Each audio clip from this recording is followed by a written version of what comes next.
आज हमको इतिहास का जो रिवीजन कर रहे थे उसमें देखना है हमको राष्ट्रकूट और कल्याणी के चालुक्य, चोल, उसका शासन प्रबंधन और स्थानीय स्वशासन, यानी चोल जो है, चोल का जो साम्राज्य है जाना जाता था स्थानीय स्वशासन के लिए, तो हम इसका विशेष देखेंगे स्थानीय स्वशासन के लिए क्यों जाना था, इसकी क्या व्यवस्था थी। तो इतिहास का रिवीजन कर रहे हैं, लेकिन बताना चाहेंगे एनटीपीसी के बारे में। एनटीपीसी का लास्ट डेट है आपका 20 तक ग्रेजुएशन वाले के लिए, और लास्ट डेट है 27 तक 10+2 वाले के लिए। नहीं भरे तो डाल लीजिए जाकर के, लास्ट डेट का इंतजार नहीं कीजिए। सर्वर अभी से भी डाउन होने लगा है, मतलब स्लो होने लगा है, ठीक है। तो थोड़ा सा फंसता है तो ध्यान रखिए, अगर आपको पढ़ना है तो पढ़ लीजिए, नहीं पढ़ना है तो आप अंतिम डेट में रहिएगा तो वही होगा, सर्वर ही डाउन हो जाएगा, ठीक है। तो हम देखते हैं, रिवीजन करते हैं। अगर प्रीवियस सेट देखेंगे तो आपको समझ में आ जाएगा कि राष्ट्रकूट से कहां से क्वेश्चन आता है, चोल से कहां से क्वेश्चन आता है। प्रीवियस जाना जरूरी है कोई भी एग्जाम को बैठने से पहले, ठीक है, ताकि आपको पता चल जाए क्वेश्चन कहां से बनता है उसके सिलेबस के अनुसार, ठीक है। कोई भी पीसीएस देखेगा, स्टेट पीसीएस, तो यहां से क्वेश्चन रहता ही है, ठीक।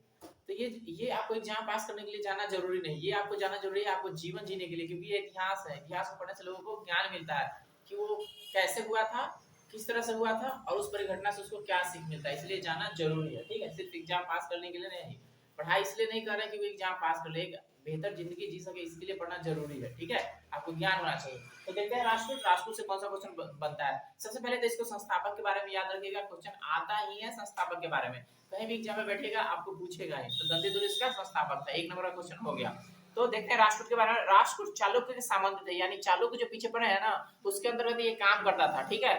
और जब चालुक्य समाप्त हो गया तो राष्ट्रकूट बन गया। तो राष्ट्रकूट के संस्थापक है दंतीदुर्ग। कौन है?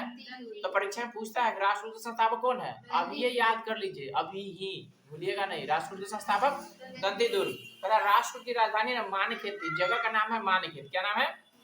इसी को ना गुलबर्गा बोलते हैं, और ये कर्नाटक में, कहाँ है? कर्नाटक में, ठीक है। दंतीदुर्ग ने मालवा का अभियान किया था, यानी मालवा एक जगह है, उसको अभियान किया था, यानी उसको जीतने के लिए किया था। जीतना समझ रहे हैं ना, जैसे सिकंदर भारत का अभियान किया था, यानी भारत को जीतने के लिए आया था, ठीक है। तो उसी तरह से ना ये मालवा का अभियान किया था, ठीक है।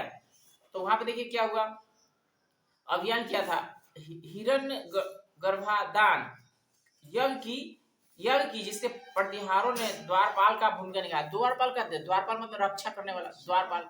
तो ये ना राष्ट्रकूट ना एक यज्ञ किया था जिसका नाम है हिरण्य गर्भाधान, और इसका ना द्वारपाल का काम किया था प्रतिहार। प्रतिहार मतलब प्रतिहार जो पड़े हैं से, मतलब इसका रक्षा किया था कि कोई इसका ना यज्ञ को ना भंग ना करते, ठीक है, भंग नहीं करते, यानी रक्षा किया था। एलोरा के कैलाश मंदिर का निर्माण ना कृष्ण प्रथम, ये पूछता है एलोरा का कृष्ण प्रथम इसको बनवाया है, मतलब कहाँ? महाराष्ट्र में एलोरा। एलोरा कहाँ है?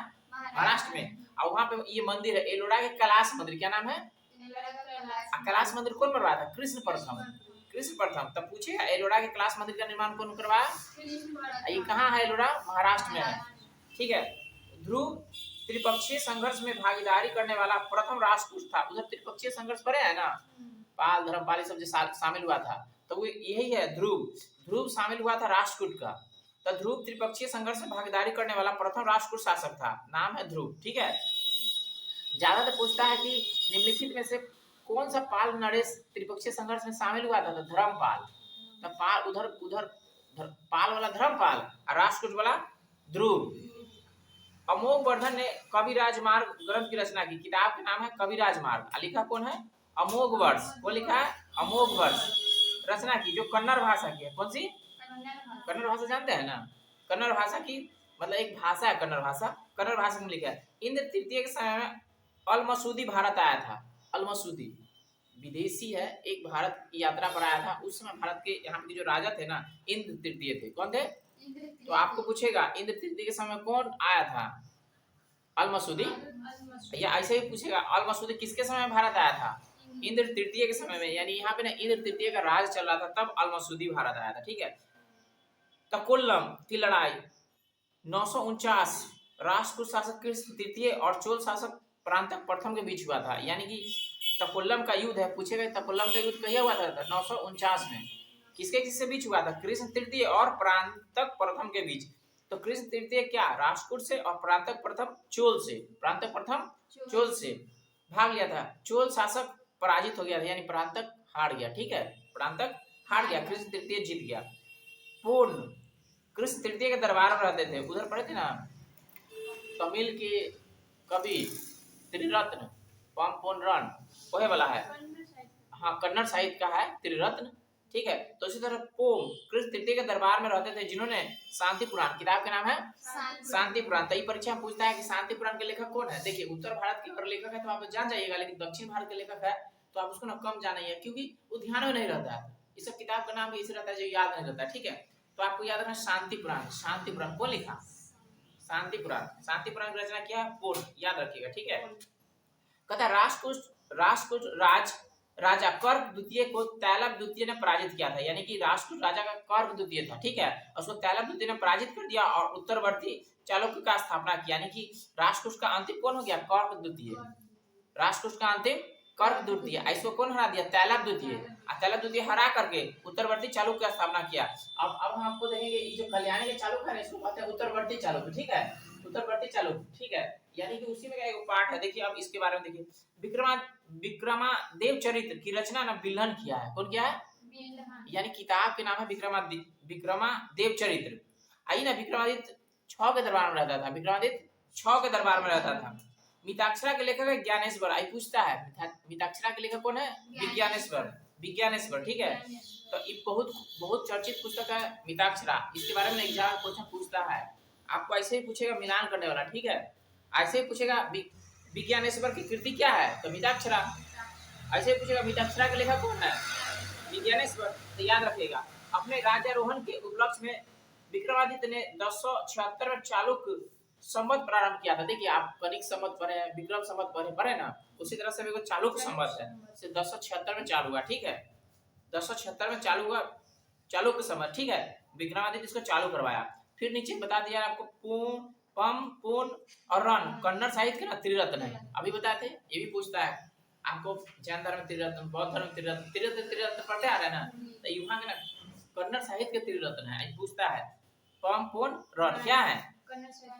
हाँ, इसके बाद हम आपको देखेंगे अब चोल, ठीक है। चोल भी ना अपने आप में एक बहुत ही बेहतरीन काम किया था अपने लिए, अपने राज्य के विस्तार के लिए, इसलिए इसको जाना जाता है, ठीक है। चोल के बारे में देखिए, चोल पल्लवों के सामंत थे। पल्लव यानी कि पल्लव के अंतर्गत काम करते थे चोल के व्यक्ति, ठीक है। तो पल्लव खत्म हो गया, फिर चोल राजवंश आया, ठीक है।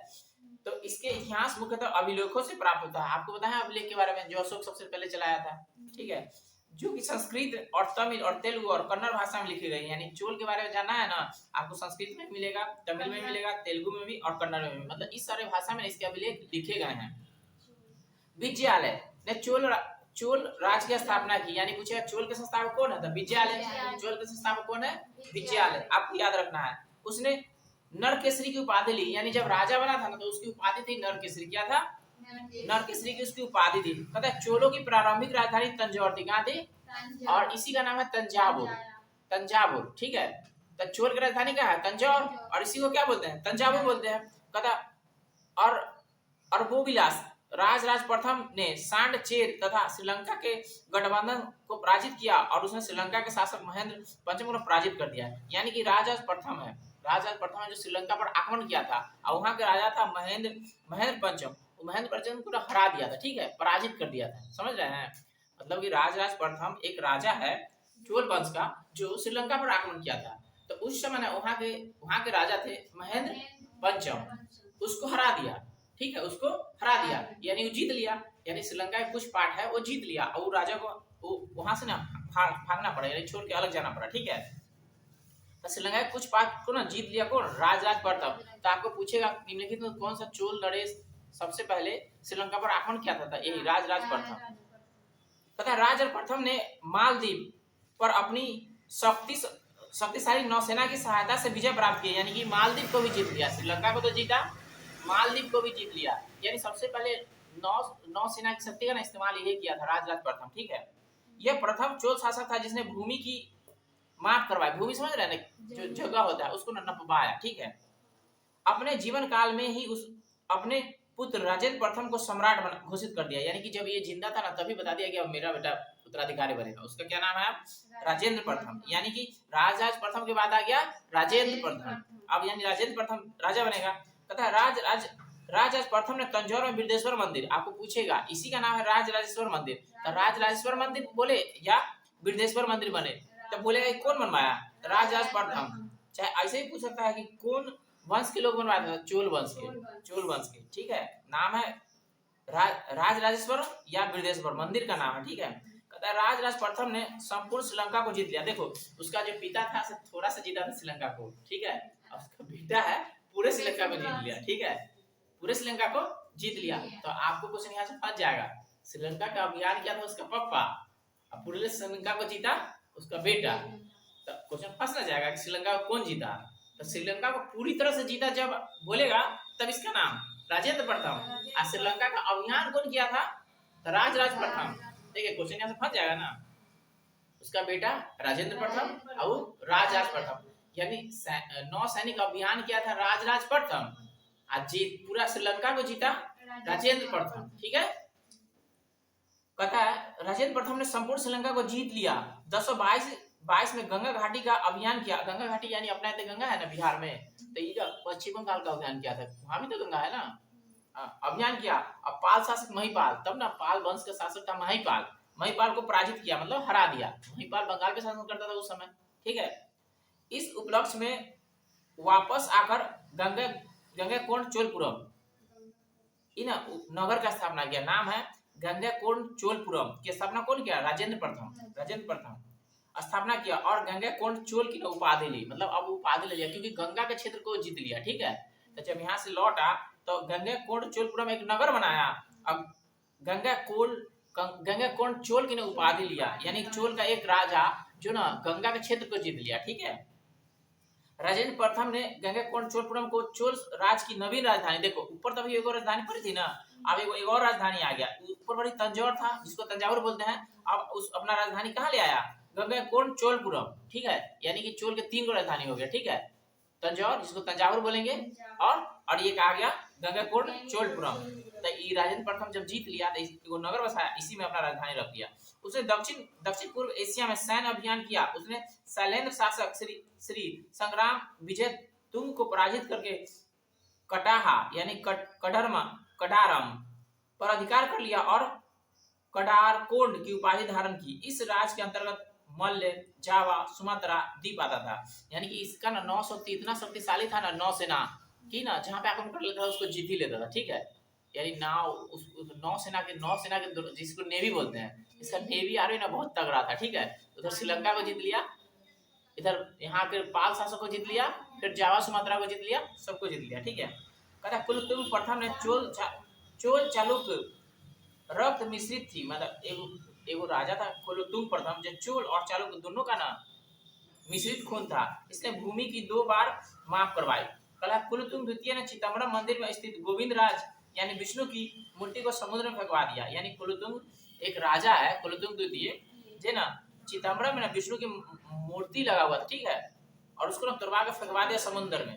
कालांतर में रामानुजाचार्य, आप जानते हैं रामानुजाचार्य के बारे में बताया है, मूर्ति धर्म से संबंधित है।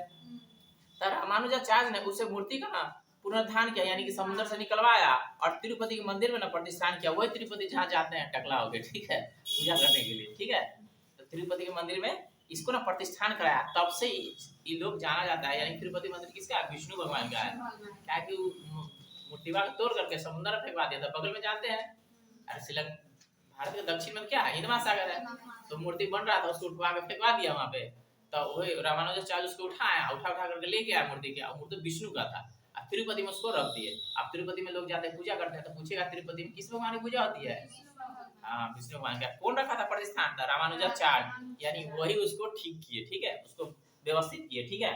राजेंद्र तृतीय चोल वंश का अंतिम शासक था। तो आप याद रख लीजिए, संस्थापक क्या है, वो अंतिम के बीच में जो कहानी हुआ सुन लिए, ठीक है। अब इसका शासन प्रबंधन दीजिए। इसका शासन प्रबंधन बहुत ही तगड़ा था, तब ना जीत लेता था श्रीलंका को, फिर इधर पाल को जीत लिया, फिर जावा सुमात्रा को जीत लिया। तो इसका शासन प्रबंधन ना बहुत तगड़ा था, ठीक है, बहुत अच्छा वाला, ठीक है। तो देखिए शासन प्रबंधन में क्या था, चोल प्रशासन में ना उच्च श्रेणी के अधिकारियों को ना पेरुंदरम और निम्न श्रेणी के अधिकारियों को सेरुंदरम कहते थे, ठीक है। यानी कि जो ऊंचा पोस्ट पर था उसको कहेंगे पेरुंदरम, और निम्न पोस्ट के अधिकारी था उसको कहेंगे सेरुंदरम। साम्राज्य का विभाजन प्रांतों में होता था। प्रांतों का मंडलम में कहा जाता था, जिस पर ना राज परिवार के लोग ना नियुक्त होते थे। मतलब उसमें जो व्यक्ति बनेगा ना सदस्य, वो राज परिवार के सदस्य बनेगा, ठीक है। यानी पहले क्या हो गया, साम्राज्य को विभाजन प्रांत में, तो प्रांत हो गया। अब प्रांत के मंडल, ठीक है। तो देख लीजिए क्या क्या कैसे बांटा। सबसे पहला मंडल, उसके बाद बलनाडु, इसको कहते हैं कोट्टम, और उसके बाद नाडु मतलब जिला, उसके बाद कुर्रम यानी गांव और उसके बाद ग्राम, ठीक है। तो आपको कैसे याद करवाए थे, मंडलम कोट्टम, कोट्टम नाडु, नाडु कुर्रम, कुर्रम ग्राम, सबसे छोटा होता था ग्राम, इसमें भी सबसे छोटा था ग्राम। तो अलग अलग नाम है, देख लीजिए मंडलम, उसके बाद बलनाडु, इसको कहते हैं बलनाडु को कहते हैं कोट्टम, और उसके नीचे नाडु, नाडु को कहते हैं जिला, उसके बाद कुर्रम, कुर्रम को कहते हैं गांव का समूह, और उसके बाद गांव, ठीक है। तो इस तरह से बटा हुआ था, याद रखिए पूछता है मिलान करने के लिए सीधा सीधा आपको ये बात पूछ सकता है। अब इस देखते हैं इसका स्थानीय स्वशासन, स्थानीय स्वशासन ना इसका बहुत ही मजबूत था, ठीक है। इसलिए चोल काल किस लिए फेमस है, स्थानीय स्वशासन के लिए, स्थानीय स्वशासन के लिए। देखिए इसमें क्या है, कहता है चोल चोल शासन की उपलब्धि विशेषता उनकी ना ग्रामीण स्वशासन, ग्रामीण स्वशासन, स्थानीय स्वशासन मतलब वही होता है ग्रामीण स्वशासन, क्योंकि सबसे नीचे का ग्राम था ना, ठीक है। तो ग्रामीण स्वशासन था, ग्रामों में ना मुख्य दो प्रकार की संस्थाएं थी, मतलब वह ग्राम गांव के जो यहाँ के जो नियम व्यवस्था चलता था ना, वो दो संस्थान मिलकर चलाता था, ठीक है। उर, यह सामान्यतः गांव में कार्यरत सदस्य था। उर की बैठक में सभी ग्रामीण भाग लेते थे। उर मतलब गांव ही होता है, ठीक है। इसे तमिल में बोलता है उर, उर मतलब क्या हुआ, गांव। आप लोग कहते हैं ना कहाँ कौन गांव के है, हाँ, तो वहां था उर, उर कहाँ है तुम्हारा, यानी गांव कहाँ है तुम्हारा, ठीक है, उत्ते के शब्द है, ठीक। कहता है सभा या महासभा, तो कहता यह अग्रहार यानी ब्राह्मणों को दान दिए गए ग्रामों में होती थी। इनमें सदस्यों को पेरुमक्कल कहा जाता था। सभा अपनी समितियों के माध्यम से कार्य करती थी, जिसमें वाड़ियम कहते थे, वाड़ियम मतलब सभा जो था अपने सदस्य के माध्यम से काम करते थे, उसको वाड़ियम कहते थे, जहाँ पे लोग बैठ करके सब मीटिंग करते थे और अपने बातों को विचारों को आदान प्रदान करते थे। समिति के सदस्य का चुनाव लॉटरी पद्धति से किया जाता था। जैसे अभी लॉटरी लगता है ना कि तुमको ठेका लेना है तो चलो लॉटरी भरो, जेकर निकल जाएगा उसका हो जाएगा, तो पहले भी ना लॉटरी पद्धति चलता था। कुछ प्रमुख समितियां निम्नलिखित थी, यानी कि चोल काल में कुछ समिति चलती थी। क्या क्या समिति थी देखो, तोटवाड़ियम इन उद्यान समिति होती थी, एरिवारियम इन तालाब समिति होती थी, पोनवाड़ियम इन स्वर्ण समिति होती थी। मतलब ये सब अलग अलग समिति, समिति समझ रहा है ना, मतलब लोगों का एक समूह जो उसके विकास के लिए काम करता है, ठीक है। तो वो उस समय समिति बना हुआ था, ठीक है।